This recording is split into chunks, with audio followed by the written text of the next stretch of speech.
Boa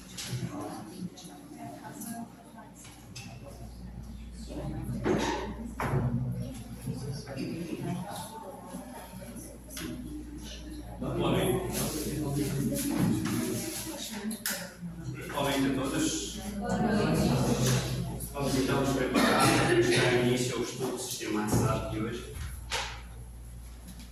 Vamos então respirar fundo, esquecer tudo que a gente estava pensando até o momento, elevar o pensamento a Deus e agradecer ao Pai pela oportunidade de uma vez mais estarmos aqui reunidos para tentar compreender os ensinamentos de Cristo, para assim conseguirmos tentar colocá-los em prática em prol de nossos irmãos. E assim então, em agradecimento, dissemos todos: Pai nosso, que estás nos céus, santificado seja o vosso nome. Venha a nós o vosso reino. Seja feita a vossa vontade, assim na terra como nos céus. O pão nosso de cada dia nos dai hoje. Perdoai as nossas ofensas, assim como nós perdoamos a quem nos tem ofendido. E não nos deixeis cair em tentações, mas livrai-nos de todos os males. E assim a gente não vai dar por aberto o estudo. Vocês estão vindo no estudo pela primeira vez, né? Eu não sei se foi passado, o nosso estudo começa das 7h30 às 8h45. Esse é o estudo sistematizado. Hoje não é palestra, hoje é estudo sistematizado. Tá? Essa primeira parte do estudo é aberta, então você pode participar sem problema nenhum. Na segunda parte, que é o trabalho mediúnico, vocês aí não podem ficar na segunda parte. Tá bom? Sejam bem-vindos. Boa noite a todos. Todos sejam muito bem-vindos. E que Jesus possa abençoar cada coração aqui presente na noite de hoje. Nós vamos dar continuidade ao estudo do Evangelho, no capítulo 5. Nós iniciamos semana passada com a justiça das aflições. Hoje nós vamos colocar em discussão as causas atuais das aflições. Página 52. Alguém está sem livro? Isso aqui é a página do tempo. Mais alguém? Aqui, ó. 72, tá? Tem mais Te ajuda?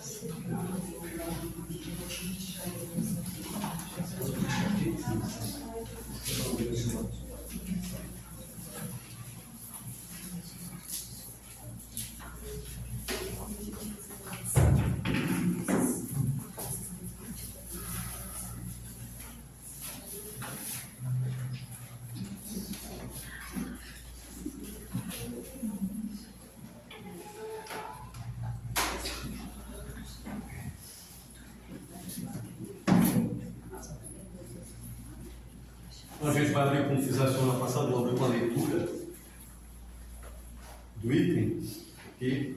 E depois então a gente abre a discussão. Causas atuais das aflições. De duas espécies são as vicissitudes da vida. Ou, se preferirem, promanam de duas fontes bem diferentes, que importa distinguir. Uma tem sua causa na vida presente, outras fora desta vida.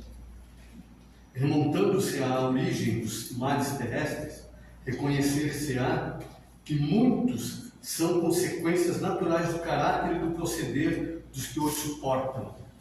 Quantos homens caem por sua própria culpa? Quantos são vítimas de sua imprevidência, de seu orgulho, de sua ambição? Quantos se arruinam por falta de ordem, de perseverança, pelo mau proceder, por não terem sabido limitar seus desejos? Quantas uniões desgraçadas, porque resultam de um cálculo de interesse ou de vaidade, nas quais o coração não tomou parte alguma? Quantas dissensões e funestas disputas se teriam evitado com um pouco de moderação e menos suscetibilidades.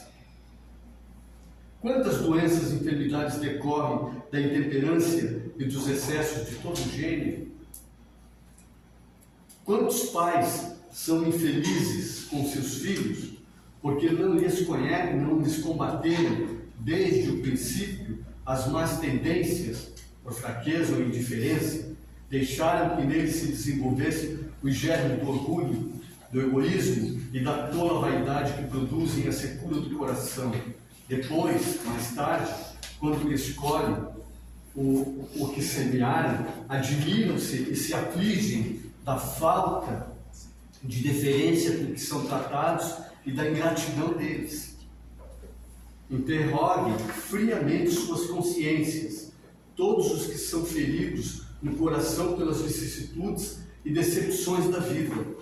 Remontem passo a passo à origem dos males que os torturaram e verifiquem se as mais das vezes não poderão dizer: se eu houvesse feito ou deixado de fazer tal coisa, não estaria em semelhante condição.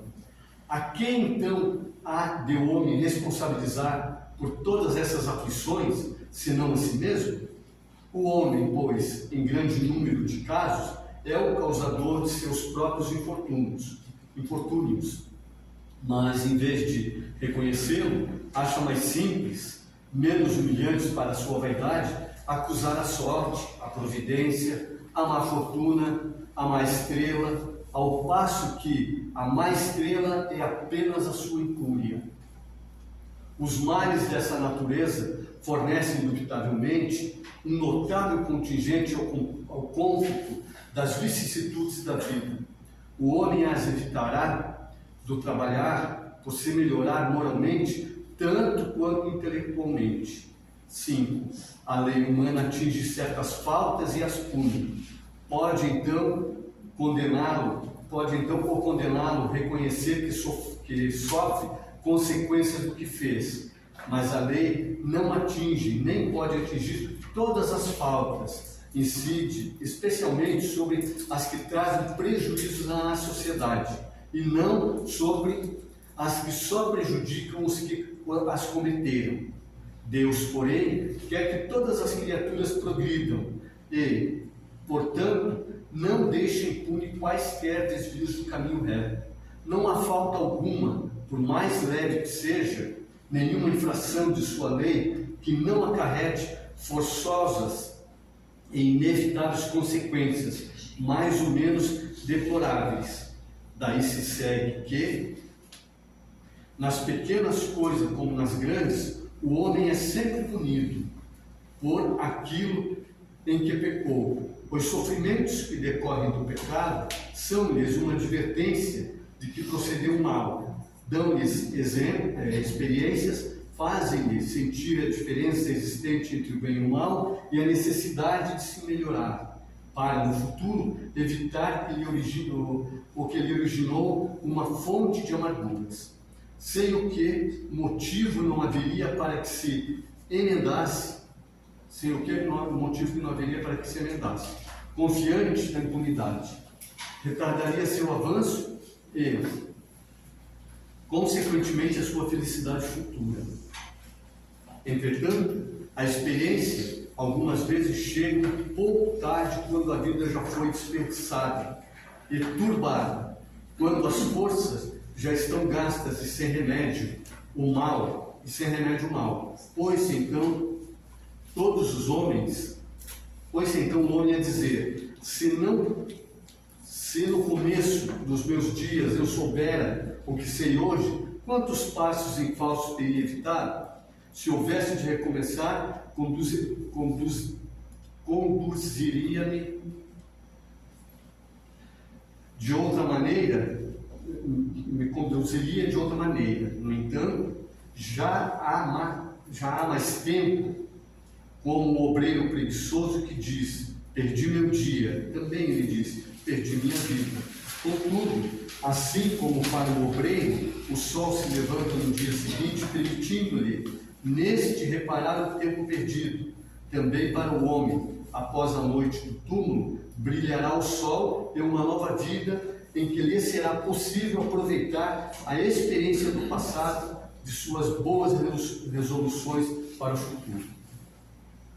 E essas são as causas atuais das aflições, que a gente vai abrir agora a discussão, justamente por quê? Porque nós, para que a gente possa entender, nós costumamos sempre tentar se eximir daquilo que nos acontece quando nos deixa apertado, quando nos deixa aflito. E nós, na maioria das vezes, o que nós fazemos? Nós tentamos tirar isso do lugar comum. Ou seja, tentamos nos eximir, jogando para o outro, porque o outro que é culpado, porque o outro fez, e nunca a gente. Então, um exemplo. Todos aqui trabalham fora, coisa e tal, e tem um determinado horário para chegar em seu trabalho. Eu sei que o trânsito é caótico, eu sei que tenho dificuldades para sair, para apanhar um coletivo ou coisa parecida, ou mesmo sair de carro, mas que posso enfrentar um grande trânsito e chego sempre atrasado no trabalho. Mas quem é a culpa? A gente vai jogar culpa em quem? A gente joga culpa no trânsito, a gente joga culpa na Jotu que quebrou o ônibus, a gente joga culpa nesse, naquele. Mas nós nunca paramos para pensar que poderíamos fazer assim: vamos sair mais cedo. Porque se eu sair mais cedo, eu não corro o risco de pegar esse trânsito muito forte e também não corro o risco de estar atrasado. E não corro o risco de receber novamente uma advertência no trabalho. Porque quando a gente recebe a advertência, é porque o chefe está perseguindo a gente. Então, é mais ou menos isso aí. Isso aí começa a causar o que em nós? Começa a causar essas perturbações que nós temos no dia a dia. A gente entra em aflição, a gente está sempre acelerado. Por causa de quê? Será que nós já paramos para fazer essa volta e olhar para dentro de nós? Ou por que me acontecem determinadas coisas? É isso que Kardec fala aqui. Então nos chama muito a atenção para essas situações. E essas situações são criadas ontem, hoje. Quantas situações dessas, realmente, se eu começar a me policiar, eu começo a notar no dia de hoje. Esse dia que transcorreu, que nós trabalhamos, muitas das vezes por falta de atenção, de dar uma atenção maior àquilo que eu preciso fazer, e que eu sempre preciso. Mas a gente vai tentando empurrar. E isso vai causando justamente essas dificuldades que nós enfrentamos. E essas dificuldades vão aumentando, chegou o momento que nos corta. E o que a gente faz? A gente começa a jogar adrenalina no sangue. O que dá? A gente entra em aflição e depois adoece. Simples assim. Agora então está aberto. Vamos abrir para discussão. Alguém que tem perguntas aí para fazer a respeito dessa situação, porque todo mundo vivencia isso todos os dias e cada qual provavelmente tem alguma coisa a perguntar ou a dizer para nós.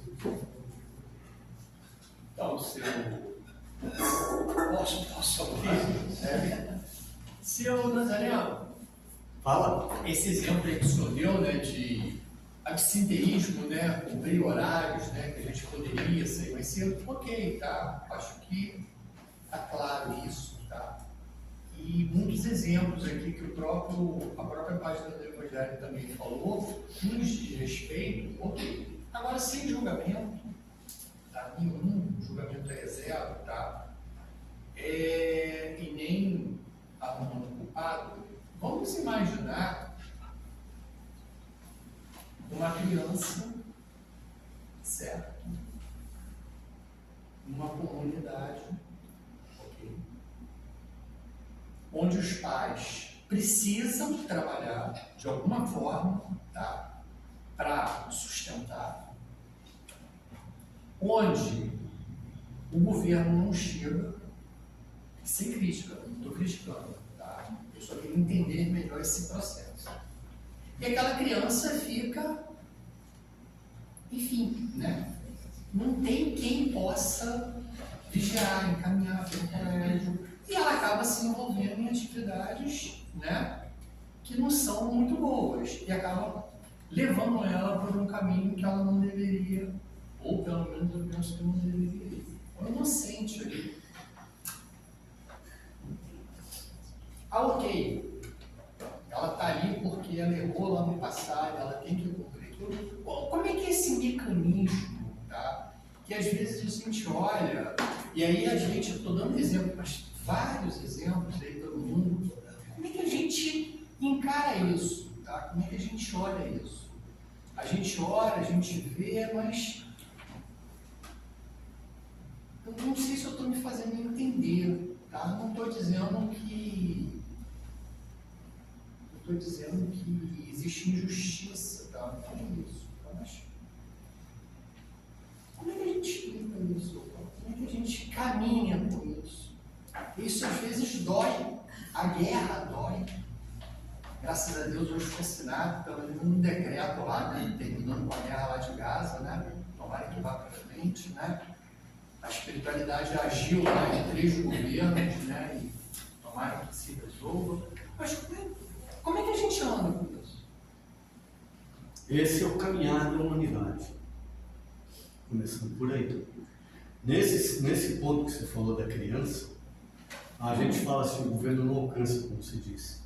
Mas sempre tem, dentro das próprias comunidades, sempre tem escolas, sejam elas municipais ou então estaduais, escolas e creches, mesmo que a gente sabe que são muitas das vezes, até tem estados deploráveis, mas tem, justamente para essas situações.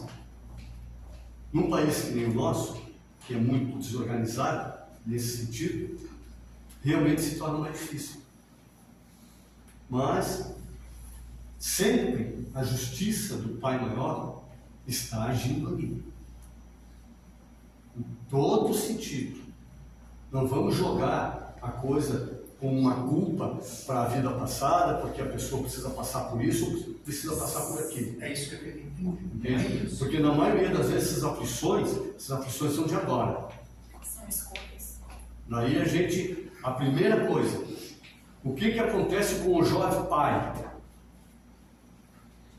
que ainda não tem o jovem pai inexperiente, ou a jovem mãe inexperiente também? Eles acabam justamente sem, olha bem onde que eu quero chegar, para que tu possa entender e que as pessoas também.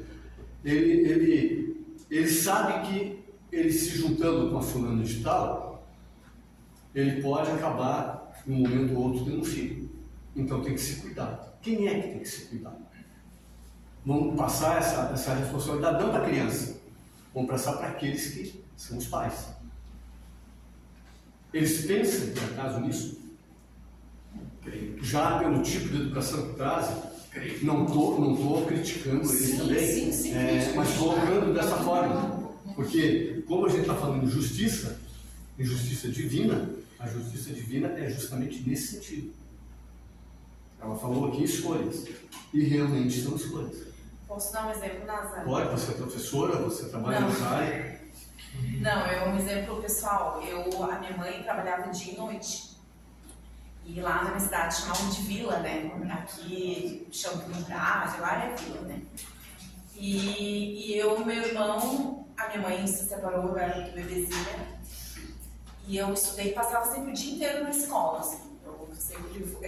Lá na época se chamava semi-interno, eu não gozava. Mas o meu irmão é a mesma coisa. E a gente teve as mesmas oportunidades. E ele não aproveitou. Tipo, na época, na escola, eu me lembro que comparava muita gente. Ah, por que tu não é igual a tua irmã? Ou por que tu não vai...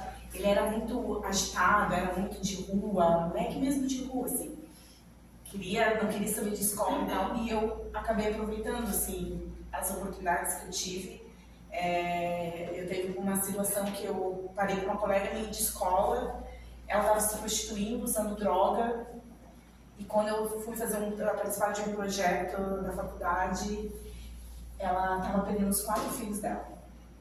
E aí a prefeitura estava dando uma casa para ela, na época. E aí eu disse assim, tá, por que tu já não aproveita essa oportunidade de pedir um emprego também? E aí, porque daí tu não vai perder a guarda dos teus filhos. Então ela ficou pensando. Dias depois, eu encontrei de novo ela usando droga, né? Se prostituindo. E ela acabou perdendo as quatro crianças. 3 estavam internados por causa de bicho de pé. Entendeu? E aí, voltando um pouquinho para minha história, eu me lembro, eu acredito que eu tenha aproveitado todas as oportunidades. E o meu irmão foi indo por influências ou porque ele quis, por escolhas, ele foi para um outro caminho totalmente diferente de mim. A minha mãe exigia bastante de mim, mas também eu acho que ela, sabe, é uma coisa meio ruim assim de julgar, né? Mas ela se preocupou muito com ele, puxava a orelha dele, mas não adiantou. Teve um momento que não, a gente percorreu caminhos totalmente diferentes. Escolhas, na minha opinião, escolhas.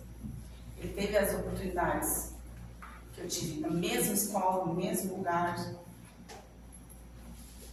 Na semana passada a gente debateu exatamente um ponto bastante importante sobre isso, sobre as escolhas que todo mundo tem, né? E todo mundo na sua vida tem oportunidades e elas aparecem todos os dias. Muitas das vezes elas passam despercebidas.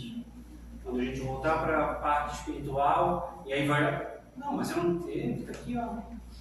Eu não lembrava dessa situação, ou eu não quis lembrar, ou eu não dei importância, mas todos nós, indistintamente, temos diariamente escolhas a tomar na nossa vida. Eu posso trilhar um caminho ou outro. Eu poderia escolher não ter vindo para cá. Todos escolheram ter vindo para cá. Por quê? Por que vieram até aqui? Poderiam estar fazendo outra coisa, estar vendo televisão, poderiam estar fazendo qualquer outra coisa. Talvez justifiquem até que seria melhor do que estar aqui.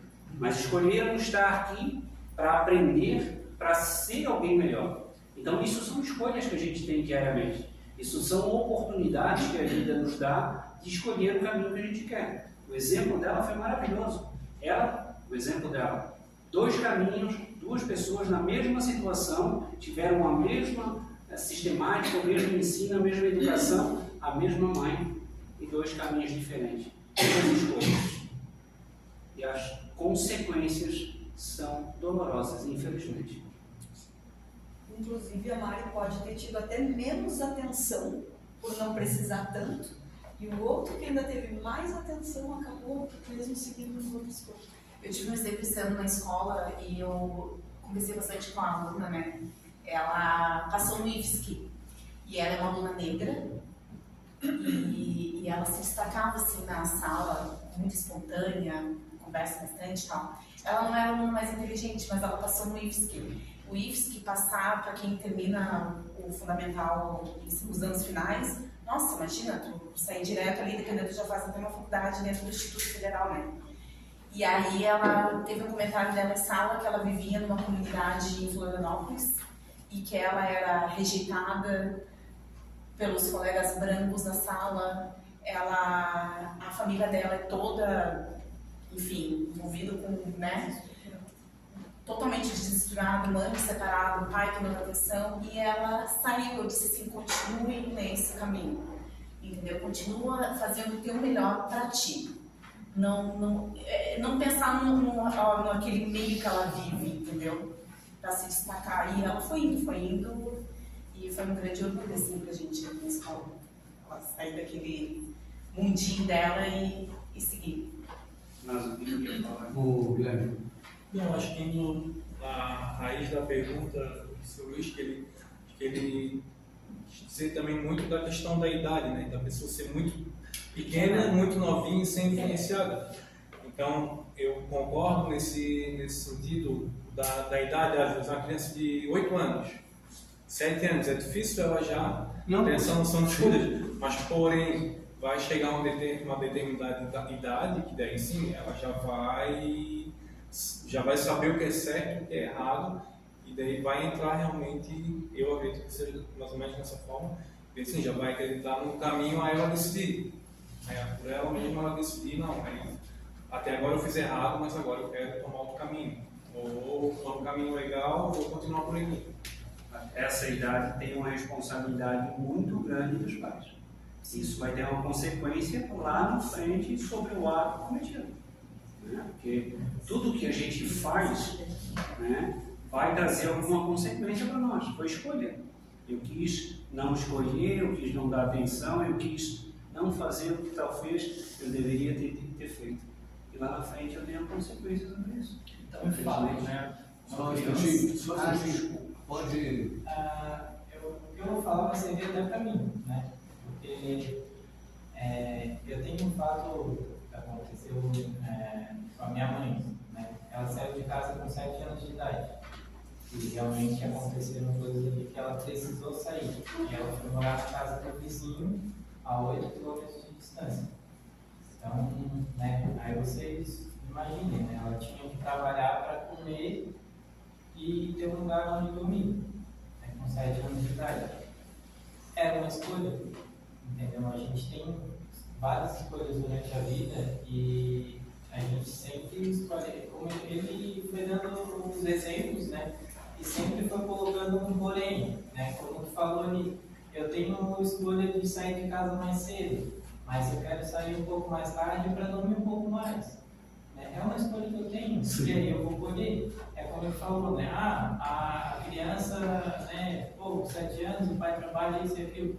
Mas é uma escolha dela. É uma criança, mas a gente está aqui desde que a gente faz o nosso plano lá em cima e a gente sabe que aqui vai ser assim. Pessoal, quando eu falei sobre o casal, ainda inexperiente, é justamente nesse sentido.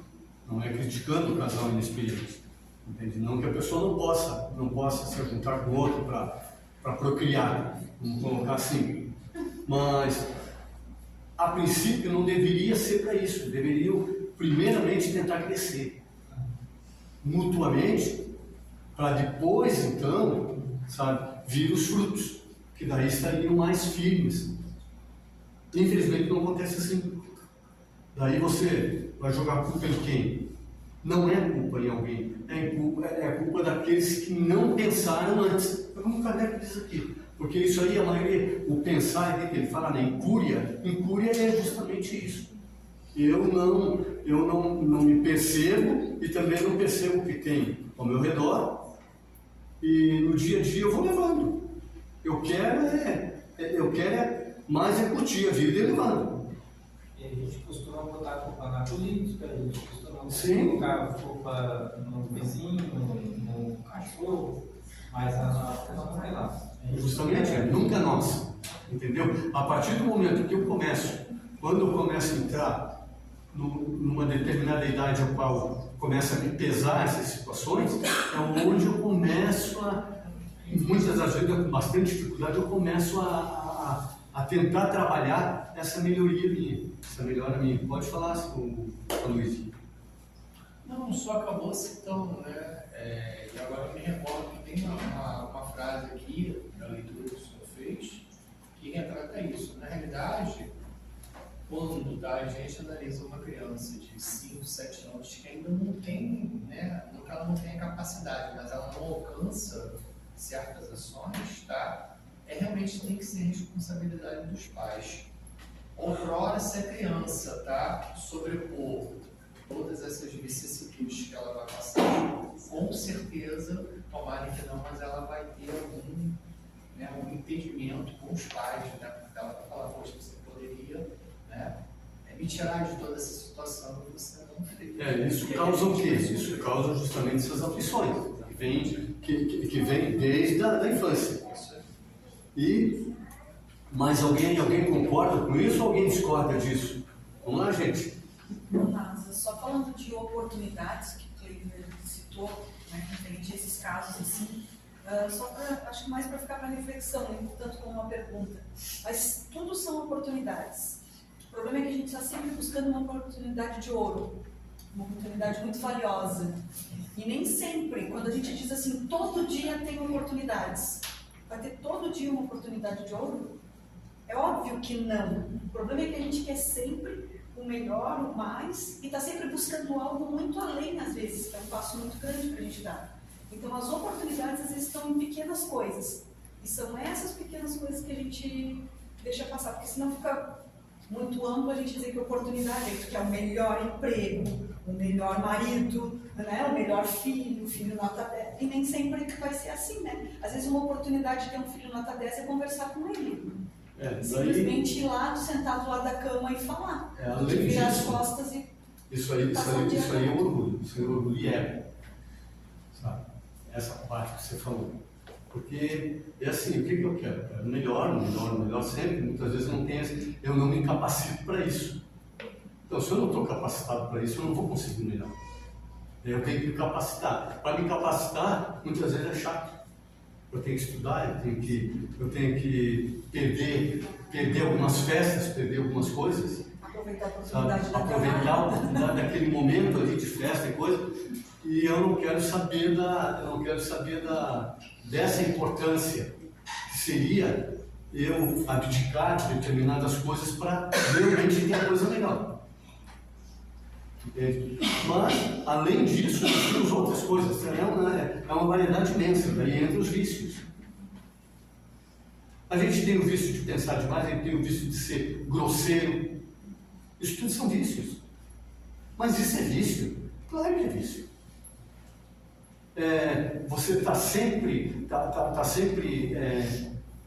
bravo, sabe? Não aceita as coisas, é arrogante. O que você vê no trânsito vez por outra? Não é isso? É isso que você vê. Não dá morte, não dá um monte de problemas, mortes por um lado e cadeia por outro, para outros. Muitas das vezes morte de um pai de família que por ser intolerante, o cara fechou ele, o que ele vai fazer? Ele segue o cara, para o carro, vai atrás, o que o outro faz? Ele foi lá para discutir.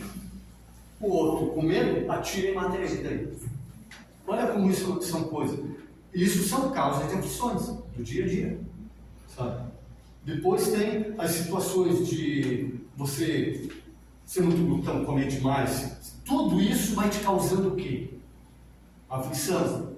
Mas por que a comida vai me causar aflição? Vai te causar aflição porque você fica redondão e não quer mais, e daí não consegue comer, e vai ficando cada vez pior. Não, mas é verdade. Aí começa pressão, problema de coração, tem várias coisas que a gente não se toca, sabe? A gente só acha assim, vícios são aí, bebida, cigarro, essas coisas, só o entorpecer.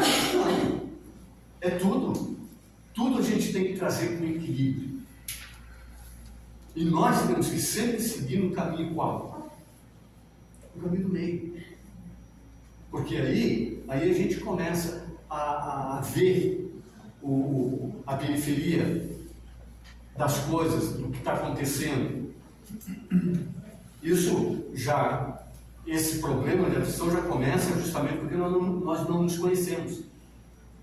Ninguém praticamente se conhece. Como que eu sou? Não, eu sou bonzinho, beleza, não sei o quê.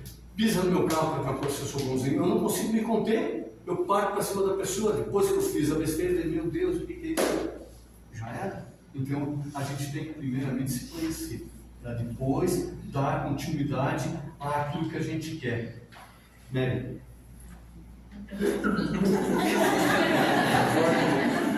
Eu pensei justamente isso da oportunidade, porque ele falou da gente estar aqui, né? Sim. E às vezes, quando seria mais prazeroso eu estar lá deitada no sofá com os pés pro ar, né? Hoje e tal.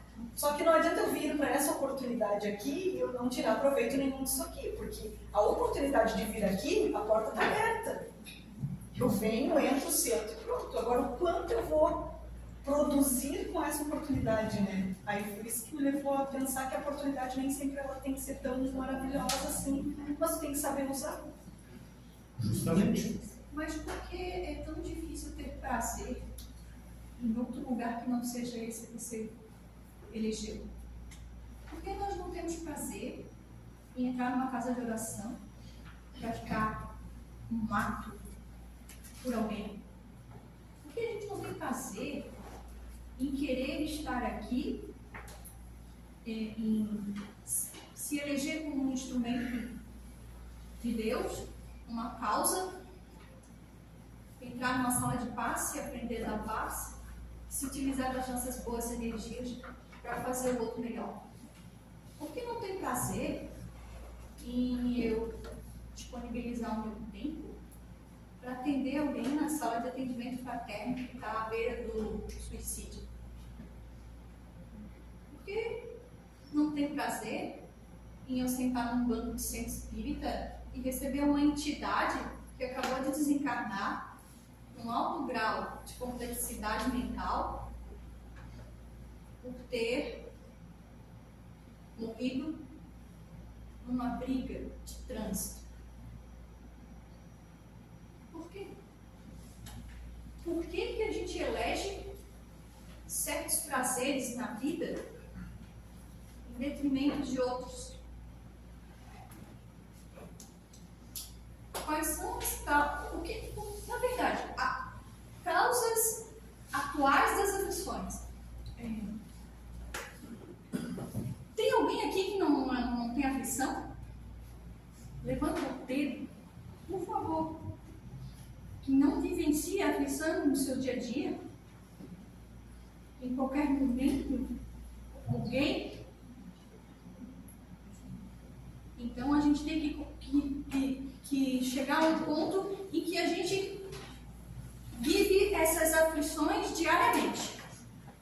Se a gente vive essas aflições diariamente, onde estão as causas dessas aflições? As escolhas? Não, nas escolhas. Mas elas derivam de onde? Da minha mente. Do íntimo do ser. As causas das nossas aflições atuais, não vamos falar das outras. Das outras não vou nem abrir agora. Vamos abrir Tem outras. Porque as causas das aflições anteriores a gente nem vai trazer hoje. A gente só vai falar sobre as atuais. As causas atuais, que são derivadas do íntimo de cada ser.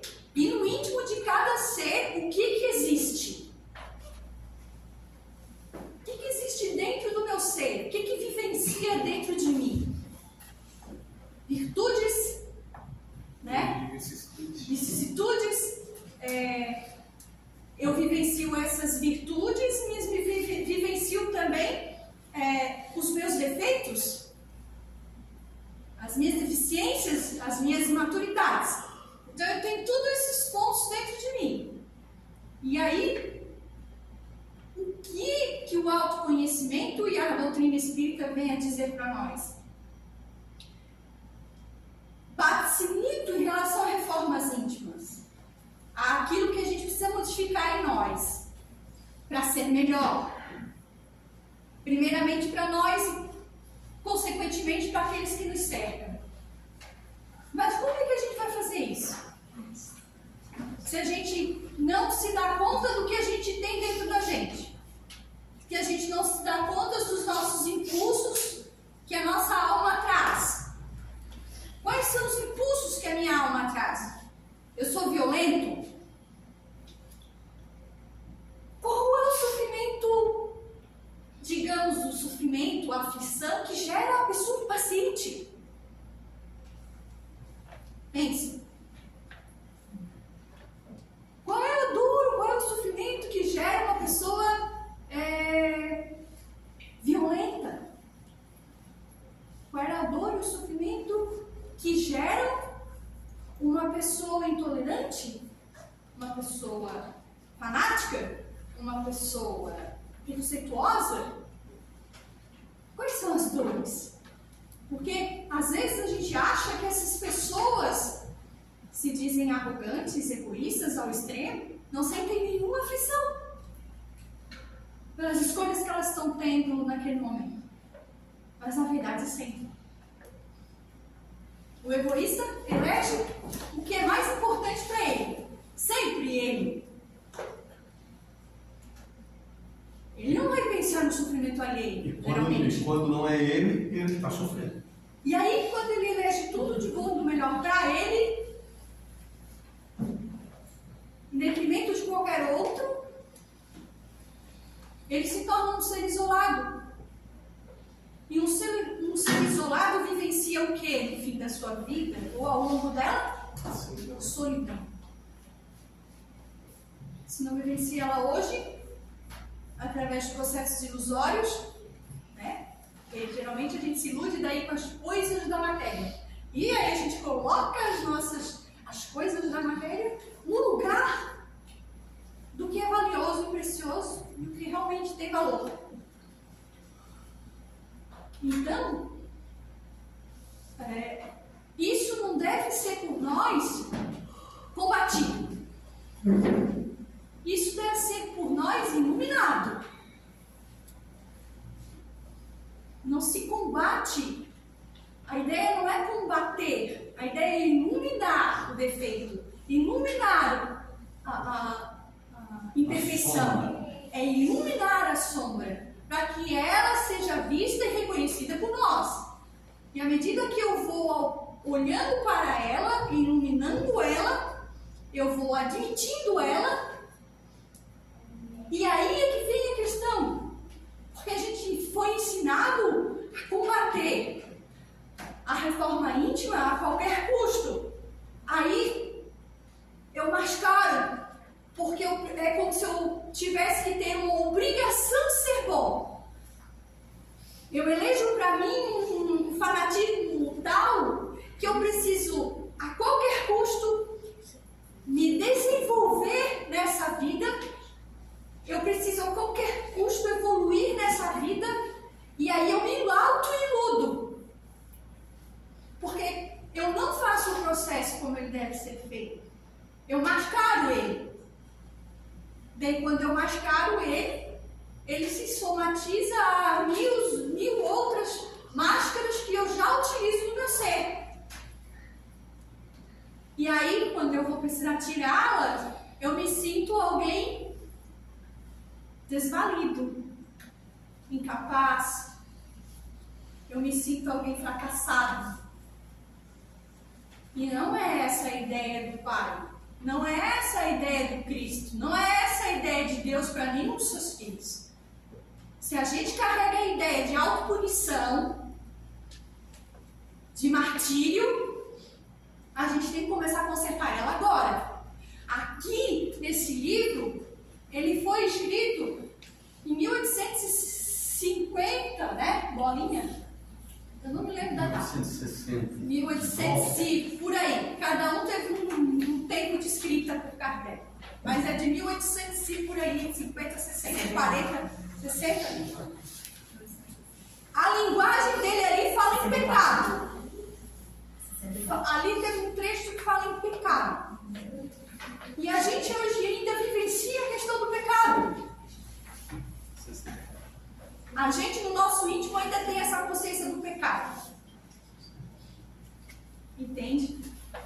E assim, ó, vem Irmãs do Foi e fala assim para nós, ó. Não pense em reforma íntima,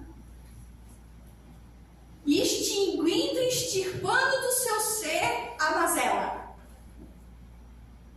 Como se você fosse arrancar e jogar para trás, para debaixo do tapete. Porque não é assim que se faz. Você precisa iluminar ela, olhar para ela, admitir ela. E aí, sabe qual que é a grande sacada? Não é você diminuir as imperfeições para daí, quando você diminuir todas as imperfeições, você vai ser bom. Não. Você tem que pegar esse jarro aqui, ó,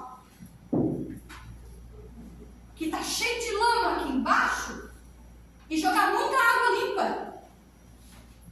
Quanto mais água limpa você joga, mais você purifica a água que está dentro de você.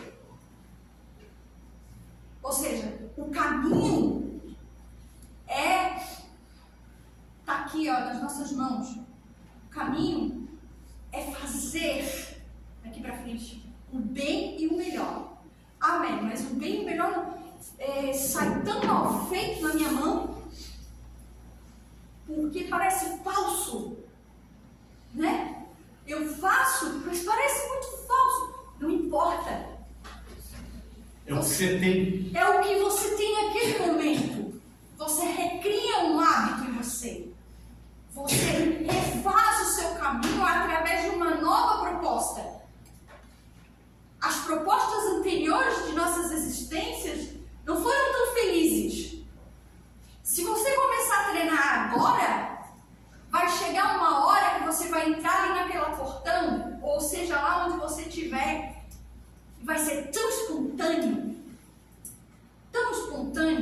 teu querer bem de estar fazendo algo por alguém, que vai ser automatizado.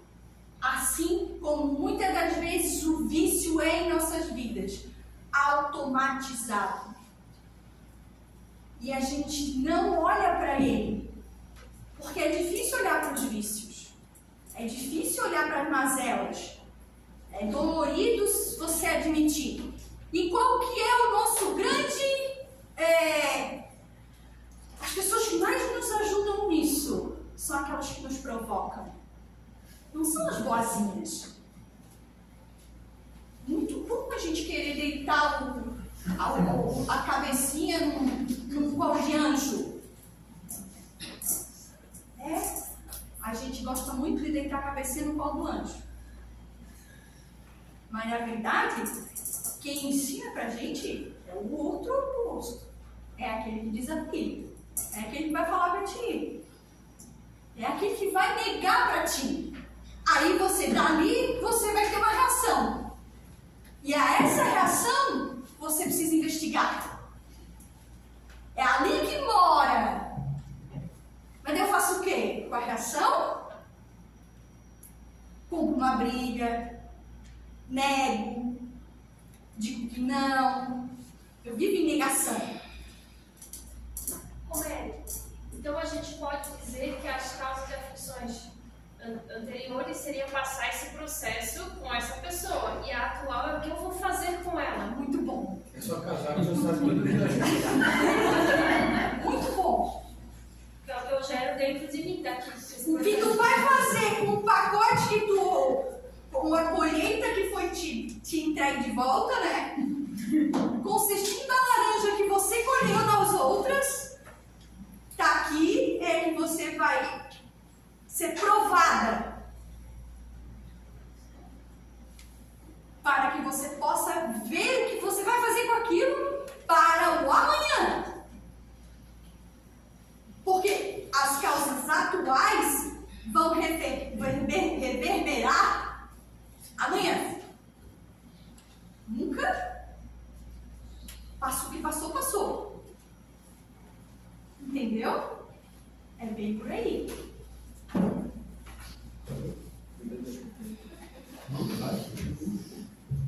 É o que a gente viu na semana passada das oportunidades, né?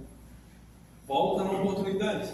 E daí eu venho e trago aquela vicissitude de uma vida passada ou um conflito com alguém e eu escolho o que eu vou fazer com ela. E isso sempre vai cair na tua mão. Um dia ou outro isso volta. E assim, por que volta? Porque é castigo? Não, é oportunidade.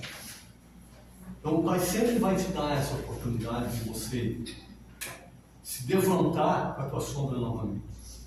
Porque a tua sombra é a tua base.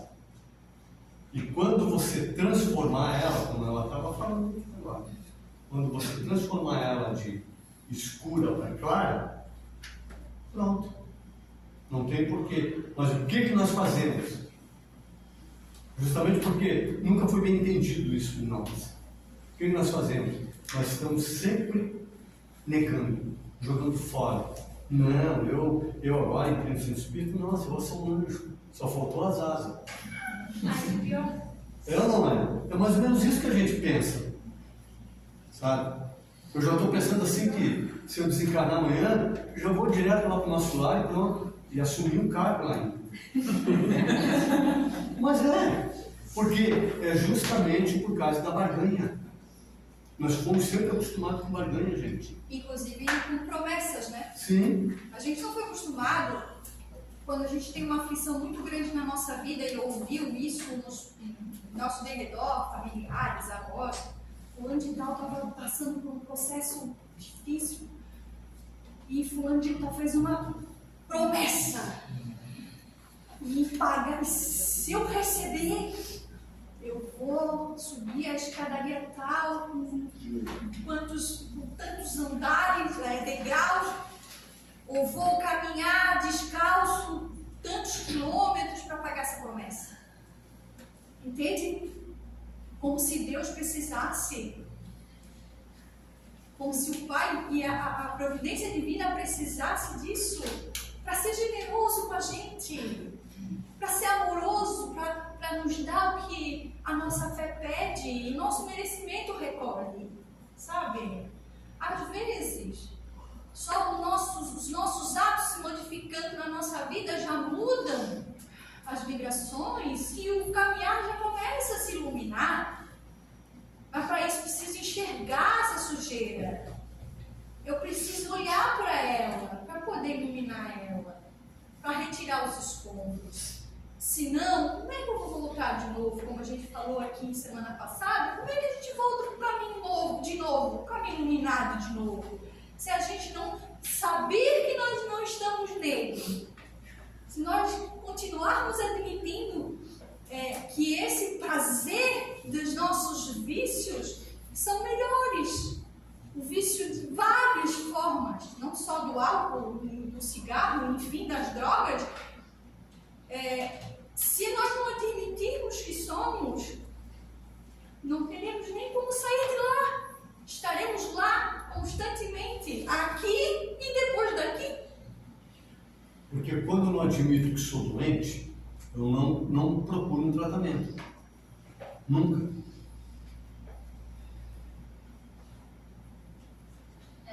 Irmão Nazareno, eu estou aqui na casa há tantos anos e eu ainda não me conheço. Eu gostaria de que alguém me ensinasse como é que nós se conhece. Se conhecer é se observar. É a única forma que tem para você se conhecer, você começar a observar o que você faz no seu dia a dia. Sabe? Em todos os sentidos. Não é esconder determinadas coisas.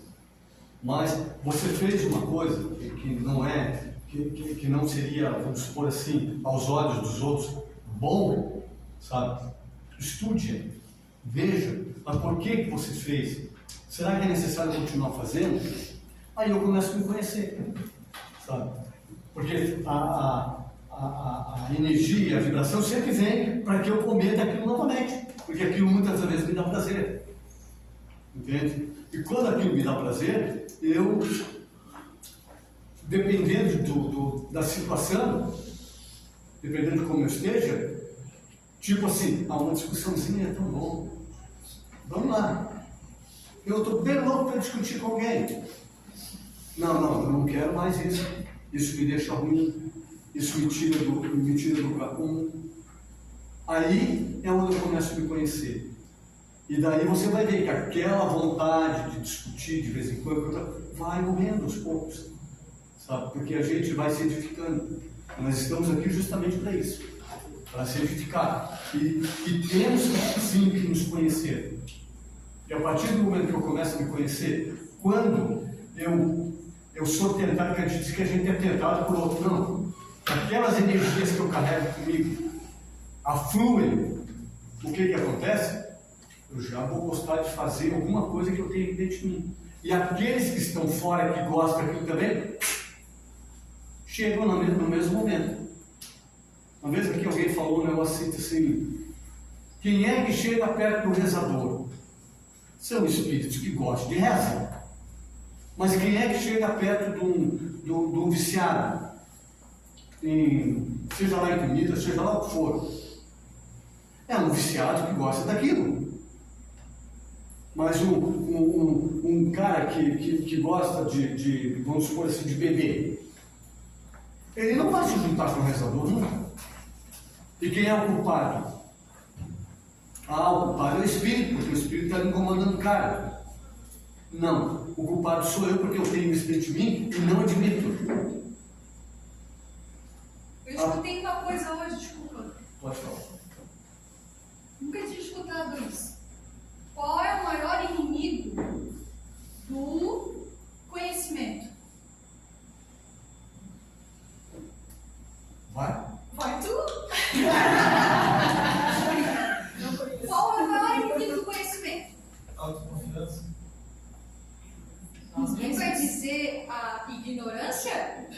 pensaram, né? A certeza. A certeza, gente. Eu escutei isso de uma cientista que estava falando sobre isso, e ela falou, é a certeza que a gente constrói das nossas crenças, das nossas realidades, que a gente cristaliza, e aí a gente não abre para uma incerteza. E aí a gente acaba não se conhecendo, a gente acaba ficando numa inércia. A certeza de que aquilo é uma lei universal, a certeza de que aquilo é o conhecimento máximo, a certeza de que aquilo é o ápice, que não tem nada além daquilo, né? E infelizmente nós vivemos isso o tempo todo. O tempo todo nós estamos perdendo essa certeza. E quando alguém tenta quebrar essa certeza de mim, o que eu faço? Eu me livro, eu não aceito. Eu acho que já estou sendo perseguido. Daí vem diversas coisas que eu tenho dentro de mim também, que são os contras à minha melhoria moral, daí eu não saio do chão. Infelizmente é isso. Então vamos pensar sobre essas situações, pode falar. Nós estamos, tem 4 minutos ainda. Ela falou aqui então que a certeza é o nosso maior inimigo, né? Então a gente nunca se conhece 100%. Não. E é como ela falou, ela não sabe quem ela é, né? 100%. Então a gente não se conhece. Mas e até agora a gente está falando, né, que a gente tem que saber isso e aquilo, tem que procurar ler, entender. É tudo muito bom, tudo muito bonito, mas a gente também sofre muita influência, né, das pessoas desencarnadas. Uns mais, outros menos, né? Zé, o que é essa influenciação? Aí é que tá. Agora eu estou conhecendo algumas partes minhas que eu não conhecia antes. Eu achava que eu era paciente, eu achava que eu era isso. Exatamente. Aí começou a despontar algumas coisas. E só Começou a refletir sobre assim, isso? Hã? Tu começou a refletir sobre isso? Sim, eu comecei a ler uns livros e aí começou a abrir a cabeça para outras coisas, né? Só que aí, assim, a gente tá trabalhando e se esforçando para que aquilo dê certo. Só que aí os nossos amiguinhos, eles não influenciam só a nossa cabeça, eles influenciam o conjunto, né? E aí, é claro, é muito fácil a gente, não, é isso aqui é o certo, eu vou fazer isso. Mas aí o amiguinho vem aqui e provoca de um lado e eles sabem exatamente onde o calo vai. Aí você falou uma coisa agora que ela tinha falado, como se conhecer. Então é assim, ele passa o tempo todo estudando para pegar a tua fragilidade. Sabe? Daí ele puxa a tua fragilidade lá, aquilo que você mais gosta, e coloca na tua frente. E é você que tem que resistir. Se você não resistir, você cai novamente. Sim, e aí depois que eu resisto, aí vem outra coisa. Sim. E aí, porque assim, qual é hoje a tua idade? hoje eu tenho 32. Quer dizer, Eu estou perguntando a tua idade espiritual, você sabe? Então, segundo um livro de André Luiz, ele fala que todos que estão aqui no planeta na atualidade, ninguém tem menos de 6 mil anos. 6 mil. Então você imagina o que nós temos para trás. E daí você está falando assim, eu combato uma e vem outra, e vai ser por muito tempo. pega um carro que eu nunca sabia que eu tinha. Oi, graças a Deus eles vêm, né? Para poder Graças a Deus explicar. que tem. Porque eles estão te ajudando, querendo ou não. Deixa eu só ler aqui um pouquinho disso aqui, Nando. Eu vou ler para vocês aqui uma bem rapidinho, ó. Porque a gente também, só uma coisa, a gente vai continuar esse assunto semana que vem, tá? Ele tá muito pouco ainda para a gente destrinchar isso. Uma pergunta jamais deverá deixar de ser o centro de nossas cogitações nas vivências espíritas em que estou melhorando. Ter noções claras sobre as conquistas interiores, mesmo que pouco expressivas, é valoroso cunho mental de motivação para a continuidade da empreitada da renovação. Por sua vez, não dar valor aos passos amealhados é permitir a expansão do sentimento de impotência e menosprezos aos esforços que já temos encetados. Como seria justo os irmãos reencarnados podem indagar? Como adquirir então essa noção clara sobre a posição espiritual de cada um, considerando o tamponamento do cérebro físico? A única postura que nos assegurará a mínima certeza de que algo estamos realizando em favor de nossa ascensão espiritual, no corpo físico ou fora dele, é a continuidade que damos aos projetos de renovação que idealizamos. Os obstáculos serão incessantes até o fim da existência, não nos competindo nutrir expectativas com facilidades, mas sim a coragem e o otimismo indispensável para vencer um desafio após o outro. Que a esperança não desfaça diante dessa realidade. Nossas conquistas não podem ser edificadas na calmaria. Mar calmo, não favor, Maria. Nossas virtudes não florescerão sem os golpes da dor, que dilacera estas e poda os espinhos da imperfeição. Nossa palavra de ordem é recomeçar. Uma palavra inspiradora. Quantas vezes se fizerem necessárias, a nossa grande e única virtude nos áridos campos do aprimoramento íntimo é a capacidade de resistir aos apelos para a queda, jamais desistindo do ideal de libertação que acalentamos, trabalhando mesmo que cansados, servindo mesmo que carentes, estudando mesmo que desmotivados, aprendendo mesmo que sem objetivos definidos. A própria reencarnação é um mecanismo divino do recomeço e da retomada. Justo, portanto, que abracemos amorosamente os compromissos abandonados de outros tempos e aplenemos nossos caminhos tortuosos. Temos o que merecemos e somos aquilo que plasmamos.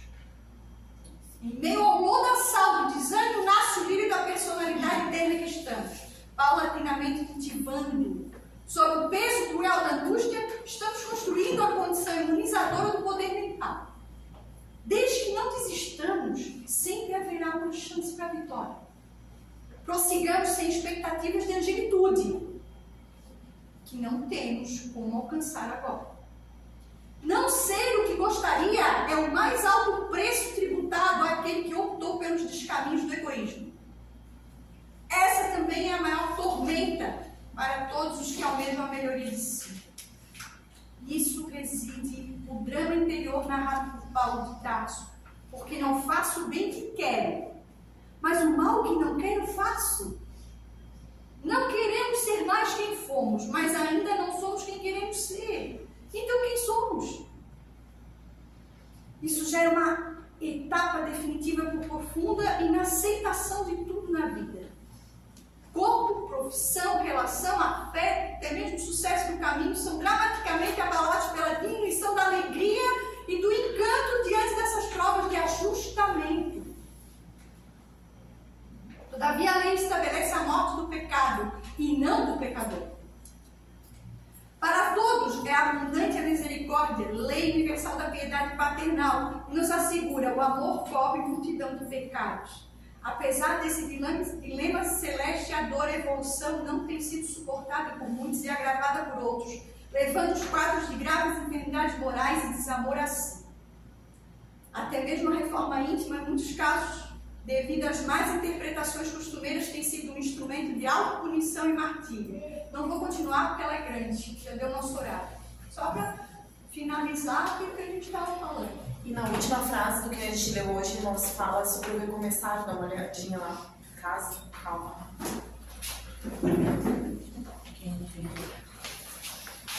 Certo.